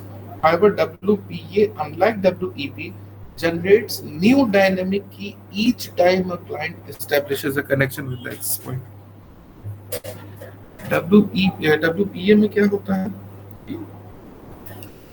वो encryption की सेम नहीं रहती, WEP की तरह हमेशा सेम नहीं रहती, वो चेंज होती रहती है। हर बार जब कनेक्शन होगी तो हर बार नई एनक्रिप्शन की मिलेगी, उसी एनक्रिप्शन की से उसी पैटर्न में डेटा एनक्रिप्ट होगा और उसी से डिक्रिप्ट होगा। ट्रैफिक फिल्टरिंग, ये तो मैं आपको बता ही चुका हूं, तो दोबारा बताने की जरूरत है। Mac filtering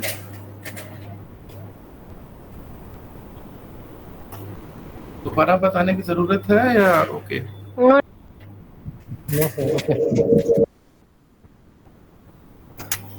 Planning the WLAN. आगे चलते हैं। When implementing a wireless network solution, it is important to plan before performing any installation. क्या-क्या plan करना होता है? Type of wireless standard, efficient layout, security plan, और अपने फर्मवेयर को और डेटा को बैकअप करने का एक प्लान, एक स्ट्रेटेजी। वायरलेस स्टैंडर्ड से शुरू करते हैं। सबसे पहले तो ये ध्यान दीजिए कि कितने यूजर कनेक्ट होने वाले हैं, कितनी बैंडविड्थ चाहिए आपको, कितना एरिया कवर करना है आपका, और आपका करंट नेटवर्क कैसा है, उसका स्ट्रक्चर क्या है, और बजट कितना। ठीक है, हो सकता हो आप बहुत एडवांस प्लान करके बैठे हो और जो आपका जो भी ओनर है उस नेटवर्क का, उसका उतना बजट ही ना। तो इन दोनों चीजों को ध्यान में रख के आगे बढ़ना। जो भी बैंडविड्थ होती है, जैसे कि फॉर एग्जांपल 100 Mbps का आपने कनेक्शन लिया हुआ है, वो 100 Mbps के जो भी बैंडविड्थ है वो सारे ही डिवाइसेस में डिस्ट्रीब्यूट होती है। ठीक है, इस हिसाब से चलिए। ऐसा मत सोचिए कि 200 सिस्टम है, आपने 100 Mbps लिया तो 100 Mbps सबके लिए होगा। वो उसी के अकॉर्डिंग डिस्ट्रीब्यूट हो जाएगा जो भी एक्टिव यूजर्स होंगे।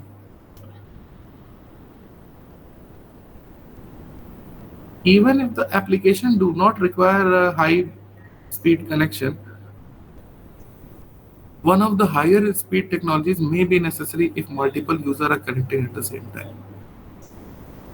भले ही मान लीजिए कहीं कोई ऐसा केस हो कि आपको बहुत ज्यादा बैंडविड्थ नहीं चाहिए, लेकिन बहुत सारे डिवाइसेस कनेक्ट हो रहे हैं, वहां पे आपको उसी के अकॉर्डिंग डिवाइस लगानी पड़ेगी जो कि हायर स्पीड को के लिए कैपेबल है। Different standards about different coverage area. 2.4 GHz signal used in 802.11 BGN technologies travel a greater distance than that the 5 GHz signal used in 802.11a technologies. ठीक है, तो 802.11 BGN support larger BSS। ये पहले भी बता चुका हूँ कि 2.4 GHz की रेंज ज्यादा होगी लेकिन बैंडविड्थ कम होगा। This translates into less equipment and lower cost of implementation. The existing network also affect new implementation of WLAN standard. For example, the 802.11n standard backward compatible with 802.11g and 802.11b, but not with 802.11a. If the existing network infrastructure and equipment support 802.11a, new implementation must also support the same standard. अगर कोई यहाँ पे एक higher standard follow कर रहे हैं किसी एक डिवाइस में, तो वही हायर स्टैंडर्ड आपको सब में फॉलो करना पड़ेगा, तो ही उससे कंपैटिबल मिलेगा। और cost is also a factor, मतलब budget. When considering the cost, consider TCO. TCO का मतलब होता है टोटल कॉस्ट ऑफ ओनरशिप, जिसमें इक्विपमेंट की परचेज से लेके उसके मेंटेनेंस तक की सारी कॉस्ट इंक्लूड की जाती है। ठीक है, तो अपने सारे डिवाइसेस का में ये भी देखना है कि क्या वर्थ भी है। अगर हम कोई डिवाइस अगर बहुत ही हायर बैंडविड्थ की अगर लगाते हैं, एक्सपेंसिव डिवाइस अगर लगाते हैं, तो हमारी जो करंट रिक्वायरमेंट है, करंट जो नीड है, क्या वर्थ है या वेस्ट है, इस चीज को भी ध्यान में। Installation of wireless device. अब इंस्टॉलेशन पे आते हैं। For home or small businesses environment, the installation usually consists of a limited amount of equipment which can be easily relocated to provide optimum coverage and throughput. छोटे मोटे घरों में अगर लगाना हो तो कोई दिक्कत नहीं है, अपने हिसाब से अपने रेंज के हिसाब से किसी भी डिवाइस को कहीं भी शिफ्ट कर सकते हैं, कहीं भी मूव कर सकते हैं। ठीक है, और बहुत ज़्यादा डिवाइसेस भी नहीं चाहिए। In the enterprise environment, equipment cannot be easily relocated and coverage must be complete. It is important to determine the optimum number and location of access point to provide this coverage and at least amount of cost. बड़े environment पे हमें बहुत ध्यान देना होता है जो भी हम डिवाइसेस लगा रहे हैं, और उनको रीलोकेट करना भी मुश्किल होता है। तो ऑप्टिमम नंबर ऑफ लोकेशंस और डिवाइसेस हमें पहले ही ध्यान में रखना होगा कि किस एरिया में हमें कितने डिवाइसेस की जरूरत पड़ेगी। और इस चीज को इम्प्लीमेंट करने के लिए साइट की सर्वे जरूरी है। जहाँ पे आप अपना नेटवर्क इम्प्लीमेंट कर रहे हैं वहां पे विजिट करना जरूरी है। और जो भी इंसान जो भी इंसान इस सर्वे के लिए जा रहा हो नॉलेजेबल हो WLAN के डिजाइन से और उसमें जो भी लगने वाले इक्विपमेंट्स है उससे। Depending on the size of WLAN implementation, this can be very expensive process. For small installation, a simple site survey is usually conducted by simply using wireless STS and the utility programs packaged with most wireless services. In all cases, it is necessary to consider known source of interference such as high voltage wires, motor, and other wireless devices that determine the place of WLAN equipment.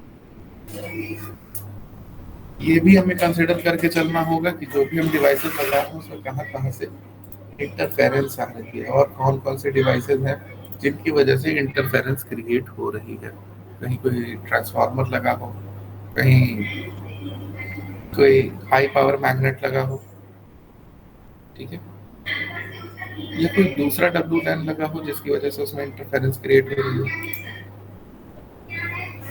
Installing and securing the access point, access point को install करना और उसको secure करना।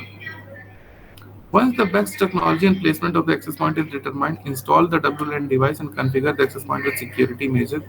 Security measures should be planned and configured before connecting to the access point network or ISP. Security को पहले ही हमें configure करके रखना पड़ेगा नेटवर्क को लाइव करने के पहले, क्योंकि एक बार कनेक्ट हो गए तो उसके बाद से फिर सिक्योरिटी लगाने का कोई मतलब नहीं। लाइव नेटवर्क ऑन होने के पहले क्या क्या चीजें हमें करनी है? Default values of SSID user name और पासवर्ड चेंज कर दो, डिफॉल्ट ब्रॉडकास्ट SSID चेंज कर दो, मैक एड्रेस फिल्टरिंग इनेबल कर लो, ठीक है, एनक्रिप्शन की कॉन्फ़िगरेशन उसमें सेलेक्ट कर लो WEP या WPA, ऑथेंटिकेशन और ट्रैफिक फिल्टरिंग को इनेबल कर लो। Keep in mind that no single security measure will keep your wireless network completely secure. कोई एक अकेला काफी नहीं है। कोई भी आप मेथड यूज कर रहे हैं सिक्योर करने के लिए तो कोई भी मेथड अकेला काफी नहीं है, हमें और भी मेथड्स का यूज करना पड़ेगा, कई सारे मेथड्स का यूज करना पड़ेगा। Combining multiple techniques will strengthen the integrity of your security plan. When configuring the clients, it is essential that the SSID matches the SSID configured on the AP. Additionally, encryption keys and authentication keys must also. एक minute के लिए रुक रहे हैं आप।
ठीक है, तो कोई अकेले किसी एक कॉन्फ़िगरेशन से पूरी प्रोटेक्शन नहीं आनी है, हमें मल्टीपल कॉन्फ़िगरेशन को साथ में लेके ही चलना है। यहाँ पे डायग्राम से रिप्रेजेंट किया गया क्या क्या चीजें हमें करनी है।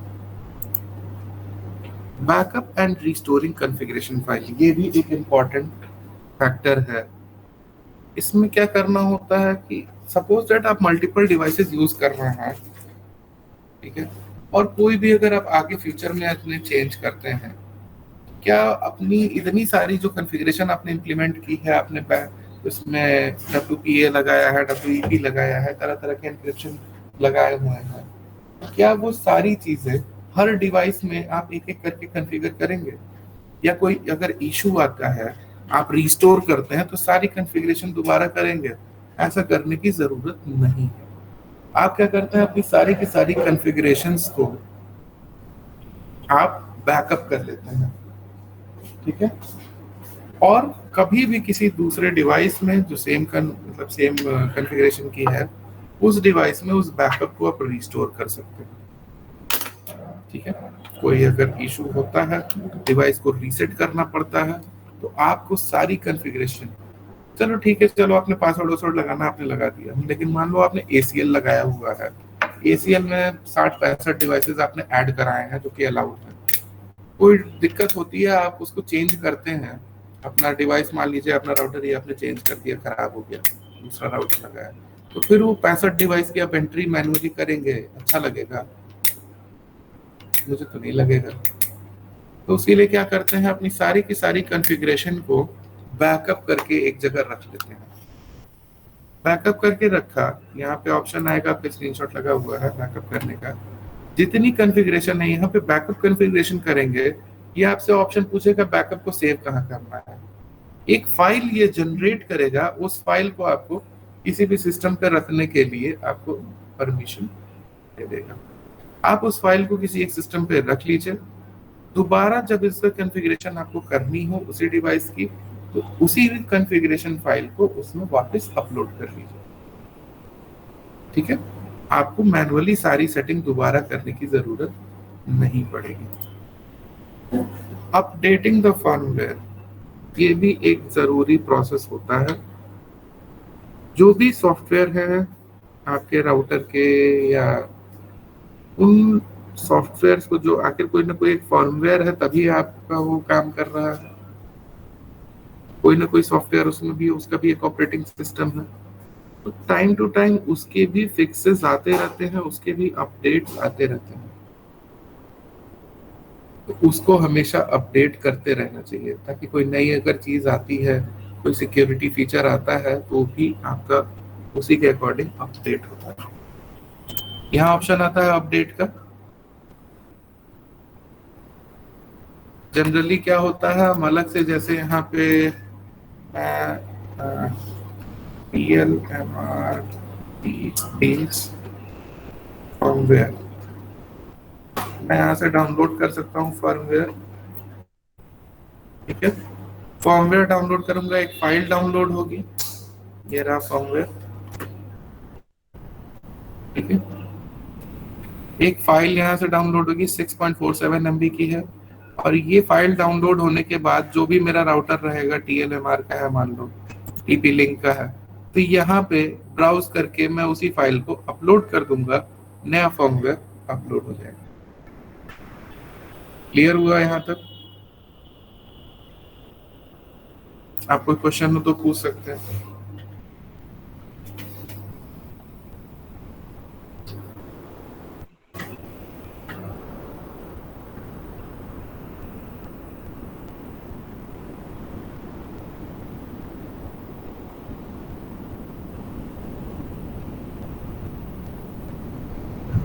सर थोड़ा सा सर,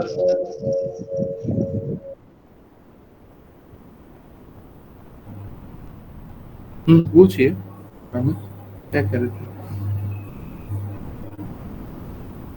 हेलो सर, पूछिए, बोल रहा था सर कि सर जो VAP था सर, तो टाइप ऑफ तो सिक्योरिटीज है सर वायरलेस के, तो सर थोड़ा डिफरेंस बता दीजिएगा, तीन मतलब जितने सारे हैं, तो थोड़ा सा क्लियर हो जाता सर। और हमने तभी तो बताया था पूरा, फिर दोबारा बताऊं? चलिए बता सर वो पूरा नहीं सर, जस्ट खाली डिफरेंस, खाली जस्ट छोटा थोड़ा सा कंपैरिजन करके।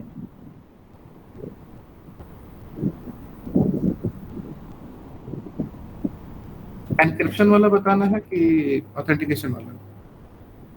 ऑथेंटिकेशन वाला सर।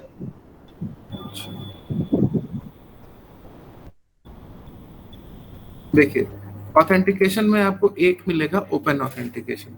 ओपन ऑथेंटिकेशन में कोई पासवर्ड नहीं होता है, नेटवर्क ओपन रहता है, आपको बस SSID पता होनी चाहिए।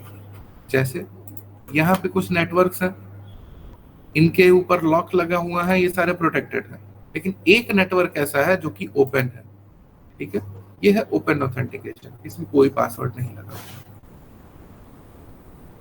ठीक है सर। इसमें क्या होता है, कोई भी लैपटॉप किसी भी एक्सेस पॉइंट से परमिशन लेता है कि हाँ मुझे आपका नाम पता है, कनेक्ट हो जाए, देखो इनका नाम पता है, कनेक्ट हो जाए, ये कहेगा हाँ कनेक्ट हो जाओ। मैं जैसे इस पे क्लिक करूंगा, चूंकि ये ओपन नेटवर्क है, ये कनेक्ट हो जाएगा, ठीक है। दूसरा है प्री शेयर्ड की। प्री शेयर्ड की में क्या होता है, अभी जो हमारी जो हमने कॉन्फ़िगर किया है ये इस नाम से, थोड़ी देर पहले हम लोगों ने जो कॉन्फ़िगर किया था, राउटर पे मैंने एक पासवर्ड डाला था और वही पासवर्ड आपको याद होगा मैंने डाला था mylet@123। जब तक ये पासवर्ड मैं यहाँ डालूंगा नहीं तब तक कनेक्ट नहीं होगा, ठीक है। ये होता है हमारा प्री शेयर्ड की, पहले से शेयर्ड है की, मतलब पहले से हमारे राउटर में की पड़ी हुई है, वही की मैं यहाँ पे डालूंगा तो कनेक्ट होगा। तीसरा है एक्सटेंसिबल ऑथेंटिकेशन प्रोटोकॉल। इसमें ऑथेंटिकेशन हमारे राउटर की तरफ से नहीं होती है, एक तीसरे डिवाइस की हेल्प से होती है जिसको हम कहते हैं रेडियस सर्वर। इसके केस में क्या होता है, यूजर राउटर से पूछता है चलो हमें सब पता है, तुम्हारा यूजर नेम भी पता है और पासवर्ड भी पता है, कनेक्ट हो जाए।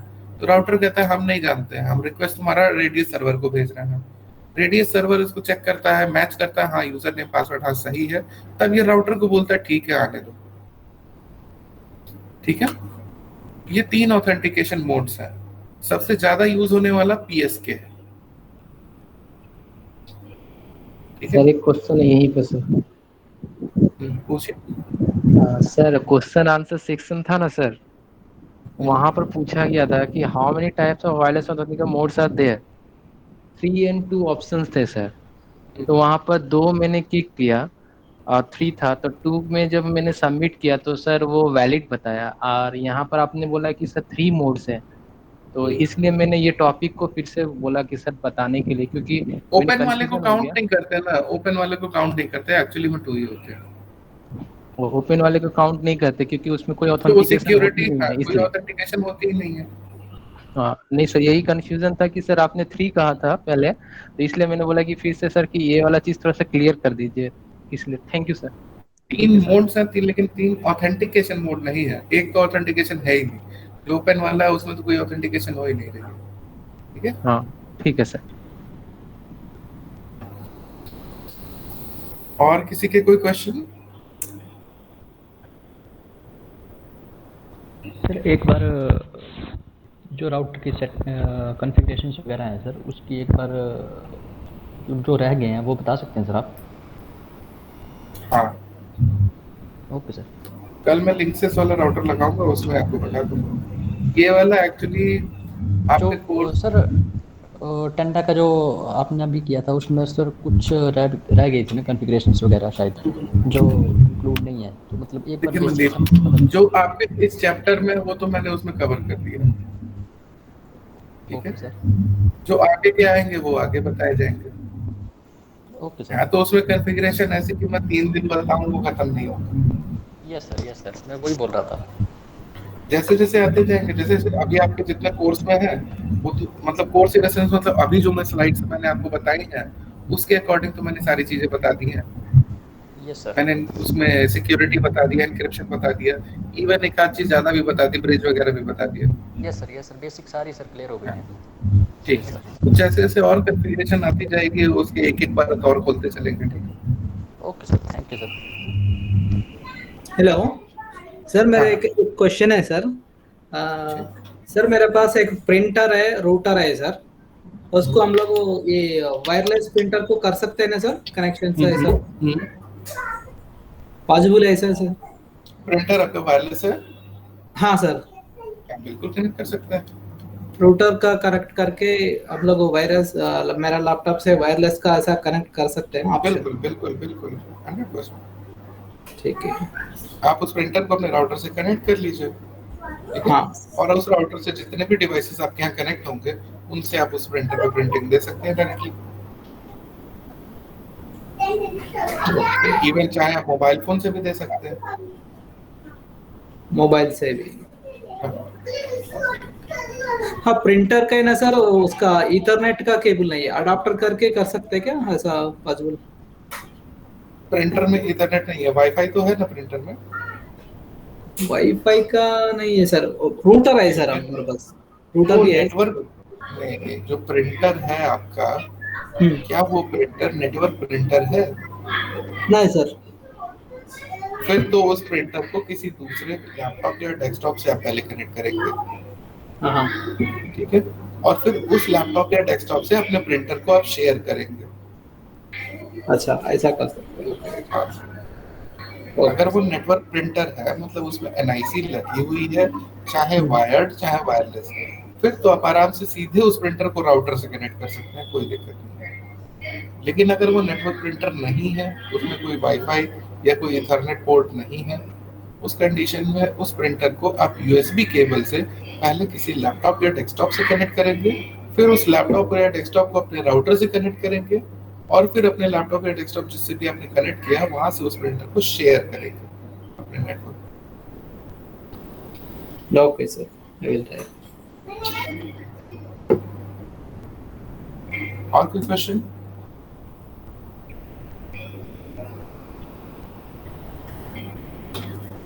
सर वायरलेस सिक्योरिटी जो है उसके उसके रिगार्डिंग में सर मुझे तीनों का डिफरेंस बता दीजिएगा सर शॉर्ट में सर। कौन सा? अभी आप ही को तो बताया हमें, ये चीज आप ही के लिए तो रिपीट की थी अभी। सर वायरलेस सिक्योरिटी का सर कौन सा टॉपिक पूछना चाहते हैं? ये ऑथेंटिकेशन वाला? सर जैसे यहाँ पर सर स्ट्रॉन्गेस्ट वायरलेस सिक्योरिटी है ना सर, ये तो दो तरह का ऑथेंटिकेशन हो गया सर, जो बताया गया था, आपने बताया पहले प्रीवियसली। तो इसमें सर इसके WEP के बारे में बोल रहा हूँ सर, WEP के बारे में या WPA के बारे में? Wireless wifi protected asset encryption वाला, ठीक है, मैं उसमें बता दूं। एक जो आपका WEP है, वायरलेस एन्क्रिप्शन प्रोटेक्शन, इसमें क्या होता है कि एक ही आपका की जनरेट होता है, एक ही की रहता है थ्रू आउट द टाइम, ठीक है। एक ही की का मतलब है एन्क्रिप्शन की से, वो एल्गोरिदम, वो की जिसके थ्रू, जैसे जो आपका पब्लिक की प्राइवेट की है, वो आपका through out the time same रहता है, और उसी पैटर्न पे डेटा को एनक्रिप्ट किया जाता है और डिक्रिप्ट किया जाता है। तो ये सिक्योर तो है लेकिन उतना सिक्योर नहीं है, क्योंकि एक ही एनक्रिप्शन की हमेशा आपके पास अगर रहेगी तो एक टाइम आएगा जब वो इनसिक्योर हो जाएगी। तो इस चीज को थोड़ा और प्रोटेक्ट करने के लिए फिर WPA लाया गया। इसमें क्या होता है, जो आपकी एनक्रिप्शन की रहती है, पब्लिक की प्राइवेट की जो भी रहती है, वो हर बार चेंज हो जाती है, नई लग जाती है, ठीक है। जैसे वन टाइम पासवर्ड, वैसे इसमें ये कनेक्ट होने वाले पासवर्ड की बात नहीं हो रही है, बात हो रही है जो मेरे लैपटॉप और मेरे राउटर के बीच में जो डेटा जो ट्रांसमिट हो रहा है, वो जो डेटा है वो एनक्रिप्टेड फॉर्म में हो रहा है, ठीक है। और वो जो एनक्रिप्टेड फॉर्म में है वो किसी एक पैटर्न के थ्रू ही एनक्रिप्ट हो रहा है, और वो पैटर्न की कहलाती है। वो जो की है वो हर बार हर कनेक्टिविटी पे वो चेंज होती है, तो जाहिर सी बात है हर बार जब चेंज होगी तो ज्यादा सिक्योर होगा, ठीक है। अभी आया समझ में हमें? सर यहाँ पर सर मैंने सर्च किया सर वाईफाई प्रोटोकॉल एसएस का सर वर्जन, अलग अलग वर्जन सर लॉन्च किया गया। इसका कारण क्या है सर कि जैसे WPA था पहले, फिर WPA2 निकला, फिर WPA3 निकला, कारण बता सकते हैं सर डिफरेंस?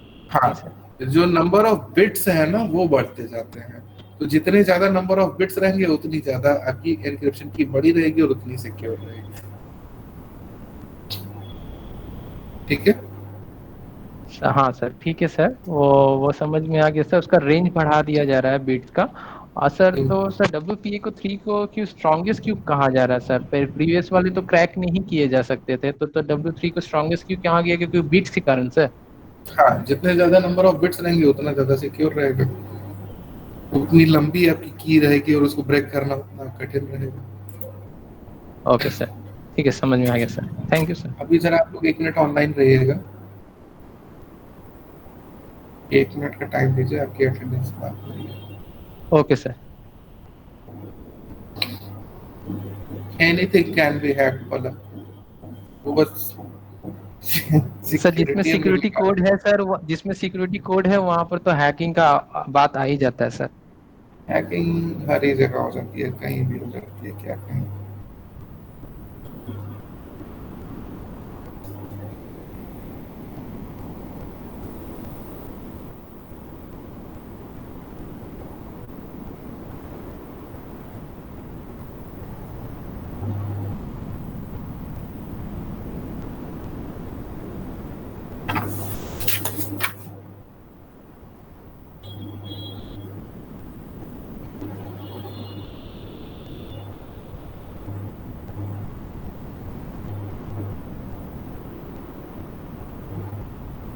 एथिकल हैकिंग वाला जब आप करेंगे कोर्स, आपको वाईफाई हैक करना उसमें है ऑप्शन।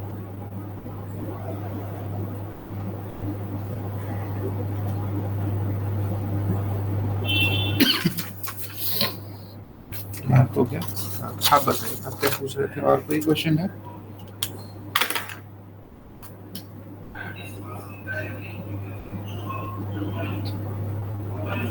और कोई क्वेश्चन है? मेरे तरफ से फिलहाल के लिए तो नहीं है सर। जो हम लोगों का नेक्स्ट टॉपिक होगा इसमें क्या है, बेसिक नेटवर्क सिक्योरिटी।